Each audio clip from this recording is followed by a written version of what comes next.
که څوک در باندې مین نه و د دې مطلب دا نه دی چې ته یې بد ایسې. هر څوک په ژوند کې یوه داسې خاطره لري چې ان له خپل ځان سره یې هم نه تکراروي. مین زړه دروند بار دی، هر څوک یې نشي وړلی. بې مینې زړه دوزخ دی. که ښکلې شونډې غواړې تل د مینې خبرې کوه. کله کله باید له ځانه د یوازیتابه دیوال راتاو کړي، د دې لپاره نه چې نور له ځانه وشړي، د دې لپاره چې وویني څوک ستا د لیدن لپاره دیوال نړوي. مینه پیچلې نه ده، خلک دي. که غواړې ځان رام کړې له سره کار واخله، که غواړې نور رام کړې له زړه نه کار واخله. زړه که یو وي ما دی تا لره درکړی، مګر نورو لره نور زړونه پیدا کړم. د مینې لار ټولو ځایونو ته وتلی، د چا زړه مه ماتوه، که مات دې کړ ټوټې به یې ستا په سترګو کې هم هرومرو ولویږي. د هر چا تر ټولو غوره شتمني د هغه مینه ناک زړه وي.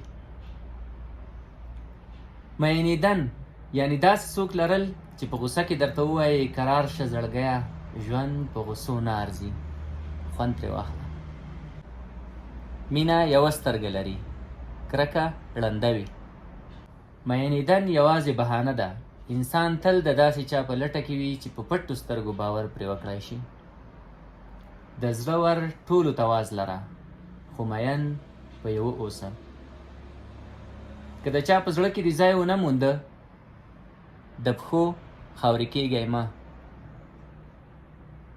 که یو څوک له یوې ښځې سره له زړه مینه ولري، کله به هم زوړ نشي. له لاسه وتلی هر څه بیرته لاسته راتلی شي، خو له لاسه وتلی لاس نه.